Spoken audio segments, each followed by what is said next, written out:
सुन मेरे प्रिय भक्त, जब ब्रह्मांड के कण कण में सावन की पवित्र बूंदें गिरती हैं, तब वो सिर्फ जल नहीं होता, वो मेरा निमंत्रण होता है तुम्हारे भीतर छिपे उस परम शिव को जगाने का।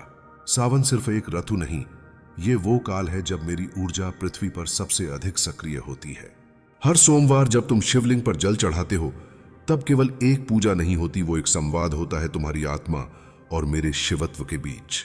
लेकिन ध्यान रहे, सावन के इन सोमवारों पर जल अर्पण करने से पहले 3 मंत्रों को उच्चारित किए बिना अगर तुम जल चढ़ा देते हो तो केवल जल ही गिरता है, आशीर्वाद नहीं। ये 3 मंत्र तुम्हारे और मेरे बीच की वो कुंजी हैं जो तेरी हर मनोकामना पूर्ण होगी। ओम नमः शिवाय। आत्मा की पुकार। जब तुम ओम नमः शिवाय कहते हो, तब तुम अपने अस्तित्व को समर्पित कर देते हो मुझे। यह मंत्र केवल शब्दों का समूह नहीं है, यह तुम्हारे भीतर बैठी आत्मा की वो पुकार है जो कहती है, हे शिव, मैं थक गया हूं, मुझे मुक्त कर दो। इस मंत्र से तुम अपने अहंकार को तोड़ते हो। तुम ये स्वीकार करते हो कि अब बस मेरी शक्ति चाहिए, मेरा संबल चाहिए, मेरा संरक्षण चाहिए। जब यह मंत्र जल में मिलकर शिवलिंग पर गिरता है, तो वो जल केवल जल नहीं रहता, वो तप बन जाता है, वो श्रद्धा बन जाता है, वो भक्ति बन जाता है जो मुझ तक सीधी पहुंचती है। ओम त्र्यंबकम यजामहे। जीवन की रक्षा का मंत्र शिव कहते हैं। जब तुम यह महामृत्युंजय मंत्र बोलते हो, तब तुम सिर्फ मृत्यु से नहीं, बल्कि हर एक नकारात्मक शक्ति से रक्षा की प्रार्थना कर रहे होते हो। सावन के सोमवारों पर जब तुम यह मंत्र बोलकर जल अर्पण करते हो, तो तुम्हारे जीवन के सारे बंधन जो तुम्हें खींचते हैं टूटने लगते हैं। यह मंत्र उस शक्ति को जगाता है जो तुम्हें बीमारी से, दुख से, भय से, हानि से बचा सकती है। तुम सोचते हो तुम अकेले लड़ रहे हो, पर जब यह मंत्र मेरी मूर्ति पर गिरता है, तब मैं स्वयं खड़ा होता हूं तुम्हारे पीछे। ओम महादेवाय नम चेतना की ऊंचाई शिव कहते हैं। यह तीसरा मंत्र तुम्हारे भीतर के शिव को जागृत करता है। हर इंसान के भीतर एक सोया हुआ शिव है, जो जाग जाए तो जीवन बदल जाता है। जब तुम ये मंत्र बोलते हो, तो तुम मुझे सिर्फ बाहर नहीं, अपने भीतर भी स्वीकार करते हो। यह मंत्र आत्मा को ब्रह्म से जोड़ता है। यह तुम्हारे भाग्य की दिशा मोड़ सकता है। सावन का एक एक सोमवार तुम्हारे जीवन की दिशा बदल सकता है। लेकिन तुम मुझसे क्या मांगते हो? धन, प्रेम, संतान, सफलता, यह सब तुम्हारे भाग्य का हिस्सा है। मुझसे वो मांगो जो दुर्लभ है। शांति, आत्मबल, सच्चा प्रेम और मोक्ष की राह। तुम्हारा दुख मेरा संकल्प, महादेव कहते हैं। मैं जानता हूं तुम टूटा हुआ महसूस करते हो। हर सोमवार को जल चढ़ाते हुए तुम मुझसे पूछते हो, हे भोलेनाथ, मेरी सुनते क्यों नहीं? पर जान लो, मैं हर बूंद सुन रहा हूं, हर अश्रु देख रहा हूं, हर प्रार्थना मेरे त्रिनेत्र में दर्ज हो चुकी है। तुम्हारा दुहक मेरा संकल्प बन चुका है। और इस सावन मैं तुम्हारे जीवन की उस गांठ को खोलने आ रहा हूं जिसने तुम्हें वर्षों से रोका हुआ है। तू कई वर्षों से यही सोचता रहा, कब बदलेगा समय, कब टूटेगी ये रुकावट, कब मिलेगा वो फल जिसके लिए तूने रातें जागकर तप किया, आंखें नम की और मेरा नाम बार बार लिया। अब मैं कह रहा हूं, वो घड़ी आ चुकी है। लेकिन उससे पहले तू यह समझ, सावन सिर्फ एक महीना नहीं है, यह है तुम्हारे भाग्य को लिखने का काल। यह वो काल है जब शिव स्वयं पृथ्वी पर उतरकर उनकी पुकार सुनते हैं, जो सच्चे मन से केवल जल नहीं, अपना अंतर्मन अर्पित करते हैं। क्यों सावन में तुम्हारी प्रार्थना अधिक फलदायक होती है? महादेव कहते हैं, क्योंकि सावन में मेरे सारे रूप, रुद्र, शंभु, नीलकंठ, अर्धनारीश्वर, भोलेनाथ, सक्रिय हो जाते हैं। सावन में शिवलिंग पर गिरने वाली जल की हर बूंद सीधे मेरे हृदय तक पहुंचती है। जब तुम सावन के सोमवार को उन 3 मंत्रों के साथ जल अर्पित करते हो, तो तुम ब्रह्मांड की 3 शक्तियों को एक साथ सक्रिय करते हो। ओम नमः शिवाय से आत्मा को शुद्ध करते हो। ओम त्र्यंबकम यजामहे से अपने जीवन की रक्षा करते हो। ओम महादेवाय नमः से अपने भाग्य को सक्रिय करते हो। अब सोचो, जब ये तीनों मंत्र श्रद्धा, समर्पण और भक्ति के साथ तुम्हारे मुख से निकलते हैं, तो क्या मैं शांत रह सकता हूं? नहीं, मैं तब उठ खड़ा होता हूं तुम्हारे लिए। सावन में शिव की कृपा कैसे उतरती है? महादेव कहते हैं, जब तुम सावन में शिवलिंग पर जल अर्पण करते हो, तब वह जल मेरे शरीर से गुजरकर तुम्हारे जीवन की सूखी जमीन पर बरसात बनकर गिरता है। तुम्हें लगेगा तुमने सिर्फ पूजा की, पर असल में तुमने अपने जीवन का मार्ग बदला। मैं तुमसे कुछ नहीं मांगता, न फूल, न फल, न धन, न सोना, मुझे बस चाहिए एक सच्चा ओम नमः शिवाय जो तुम्हारे दिल की गहराई से निकला हो। उस एक मंत्र में इतनी शक्ति होती है कि वह मेरे त्रिनेत्र को नम कर देता है, और जहां त्रिनेत्र नम होता है वहां कृपा की वर्षा होती है। मैंने सब देखा है। अब इस सावन मैं तुम्हारी किस्मत को नई दिशा देने वाला हूं। तुम्हारे जीवन में एक ऐसा मोड़ आने वाला है जहां से तुम्हें लगेगा अब सच में महादेव ने सुन ली मेरी।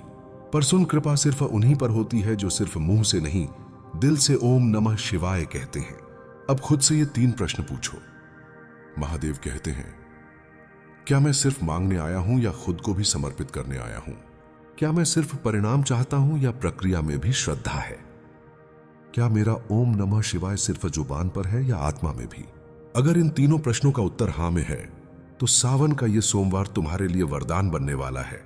कार्यों में तुम्हें लगातार असफलता मिल रही थी, वहां अचानक सफलता के द्वार खुलेंगे। जो पीड़ा सालों से तुम्हारे अंदर जहर की तरह भर रही थी वो अब अमृत में बदलने वाली है। शिव तुम्हारे पास कैसे आएंगे? महादेव कहते हैं, मैं तुम्हारे पास सीधे नहीं आता, मैं संकेतों में आता हूं। मैं एक छोटी सी राहत में आता हूं, मैं एक मित्र के शब्दों में आता हूं, मैं एक अचानक खुले अवसर में आता हूं, मैं एक अप्रत्याशित प्रेम में आता हूं। पर जब मैं आता हूं तो जीवन वैसा नहीं रहता जैसा पहले था। इस सावन तैयार हो जा, क्योंकि अब तू अकेला नहीं है। तू यह सोचता है कि तू साधारण है, तू ये मान चुका है कि तेरे हिस्से में दुख, ठोकर, असफलता और अकेलापन ही लिखा है। पर आज मैं स्वयं महादेव तुझसे कहता हूं, तू इसलिए इन सब से गुजरा है क्योंकि तू भीड़ में से नहीं, भीतर से चुना गया है। हर कोई शिव का भक्त नहीं बनता। महादेव कहते हैं, मेरे भक्त बनने के लिए सिर्फ जप या पूजा नहीं चाहिए, दर्द चाहिए, ऐसा दर्द जो आत्मा को तोड़ दे पर भक्ति को और गहरा कर दे। क्योंकि जिस दिल ने सब कुछ सहकर भी ओम नमः शिवाय कहा हो, उससे ज्यादा शुद्ध कुछ नहीं होता। तू क्यों चुना गया है इस सावन में? महादेव की वाणी, क्योंकि इस संसार को अब सिर्फ प्रार्थनाओं की नहीं, जागी हुई आत्माओं की जरूरत है। और मैं तुझसे कहता हूं, तू एक जागी हुई आत्मा है जो बस अपने भीतर की शक्ति को भूल बैठा है। मैं इस सावन में तुझे फिर से वही शक्ति याद दिलाने आया हूं जो तुझे जन्म के साथ मिली थी। सावन का हर सोमवार तेरे लिए एक परीक्षा नहीं, एक आमंत्रण है उस शिवत्व को जागृत करने का जो तेरे भीतर सोया पड़ा है। तेरा दुहक व्यर्थ नहीं गया। महादेव कहते हैं, तू जो टूटा वो इसलिए कि तेरे भीतर नया आकार बन सके। तू जो तन्हा हुआ वो इसलिए कि तू मुझसे जुड़ सके। तू जो हारा वो इसलिए कि तुझे मेरी जीत प्राप्त हो सके। अब जब तू सावन के सोमवार पर उन 3 मंत्रों के साथ जल अर्पण करेगा तो वो जल तेरे अतीत को धो देगा। मैं स्वयं महाकाल तेरे उस दर्द को समाप्त करने आ चुका हूं जो तू सालों से छिपा रहा है। अब जान ले, इस सावन में तेरा भाग्य क्यों जागेगा। शिव कहते हैं, क्योंकि अब तू तैयार है। तू टूट कर भी बिखरा नहीं, बल्कि और विनम्र और गहरा और सच्चा बन गया। तेरे भीतर अब वो अग्नि है जो अंधकार को जला देगी। तेरे भीतर अब वो नमन है जो मेरे हृदय को भी पिघला देता है। इसलिए इस सावन के सोमवार को जब तू फिर से शिवलिंग पर जल चढ़ाएगा तो सिर्फ जल नहीं चढ़ेगा, तेरा भाग्य भी जाग उठेगा। जब तेरी आवाज कांपती हुई दिल से निकले हुए ओम नमः शिवाय से भरेगी तो मैं तेरे पास स्वयं उतर आऊंगा। शिव से मांग क्या और कैसे? महादेव कहते हैं, मुझसे मांगने का तरीका वही है जैसे एक बच्चा मांगता है, निस्वार्थ, निर्दोष, निष्कलंक। जब तू सावन के सोमवार को शिवलिंग पर 3 मंत्रों के साथ जल चढ़ाकर मुझसे कहेगा, भोलेनाथ मुझे बस आप चाहिए, तब मैं तुझे वो सब दे दूंगा जो तेरी आत्मा के लिए श्रेष्ठ है। पूजा को दिखावा मत बना, मंत्रों को बस मुंह से मत दोहरा, उन्हें आत्मा से बोल। जल अर्पण करते समय जल्दी में मत रहे, हर बूंद को भक्ति से गिरने दे। मुझसे मांग वही जो तुझे बड़ा बनाए, क्योंकि तुच्छ मांग तुच्छ जीवन देती है। हर सावन के सोमवार को जब तू मेरे पास आता है तब मैं सिर्फ तेरे जल, फूल या भोग नहीं देखता, मैं देखता हूं तेरी आंखों की पीड़ा, तेरे मन की थकावट और उस आत्मा की पुकार जिसे तू दूसरों से छिपाता है। तू मुझसे बहुत कुछ मांगता है, धन, प्रेम, सफलता, प्रतिष्ठा, पर जान मैं तुझे वो नहीं देता जो तू मांगता है। मैं तुझे वो देता हूं जो तू सह सके, संभाल सके और जिससे तू ऊंचा उठ सके। तू कहता है, भोलेनाथ मुझे प्रेम दो, मैं देखता हूं क्या तू उस प्रेम को निभा सकेगा। तू कहता है, महादेव मुझे धन दो, मैं देखता हूं कहीं तू उस धन से अहंकारी तो नहीं हो जाएगा। तू कहता है, मुझे वो इंसान वापस चाहिए जिसने मुझे छोड़ दिया। मैं देखता हूं क्या वो इंसान तुझे फिर से चोट देगा। इसलिए कभी कभी मैं चुप रहता हूं, पर मेरी चुप्पी तुझे ठुकराना नहीं, तेरी आत्मा को तैयार करना होता है।